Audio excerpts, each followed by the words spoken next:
اليوم سادة النواب سمعت العديد من الاستقالات من مكتب المجلس، وسمعت أنه هناك عريضة لسحب الثقة من رئيس مجلس النواب. مع احترامي للغضب اللي قاعد صاير في وسط مجلس النواب على بعض التعطيل متاع مقترحات ولا بعض الأشياء كما نقولوا احنا السفارات الخارجية وغيره وغيره، لكن راهو سحب الثقة نحب نذكركم راهو حتى في وقت معين ولا مرة صار سحب ثقة من رئيس مجلس النواب، حتى لو كان راشد الغنوشي رئيس مجلس، يعني إرهابي أكبر كان رئيس مجلس النواب الشعب وما تمش سحب الثقة منه. اليوم تحبوا تسحبوا الثقة من رئيس مجلس اللي هو في مسار 25 جويلية، وراهي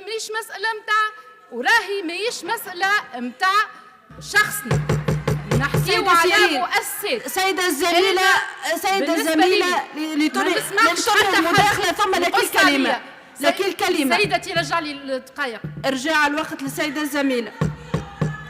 رجع لي دقائق سيدتي، مش من حق حتى حد يقاطعني. تفضلي. مش من حق حتى حد يقاطعني. سيدة سيرين تفضل. سامحني أنا عندي حرية التعبير كما أي واحد في المجلس هذايا.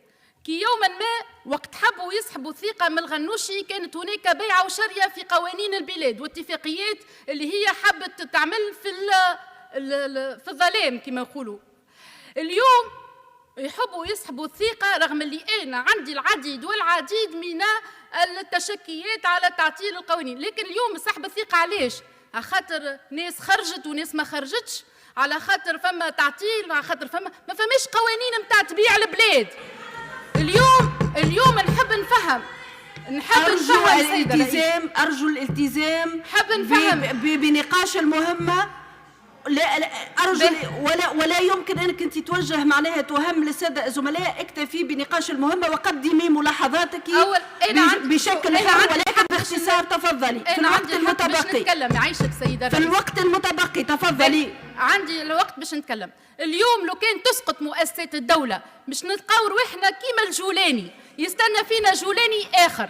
اليوم يحبوا يحطوا إنه رئيس الجمهورية معناها يحبوا يوصل لحل مجلس النواب، وهذايا المخطط اللي كانوا ينتظروا فيه العديد من المتربصين اللي يحبوا يسقطوا النظام. ما نجموش رواحهم في الشوارع، ما نجموش رواحهم في الانتخابات، اليوم يحبوا يسعوا إلى الشيء هذايا. أنا نحترم كل زميل في حرية التعبير.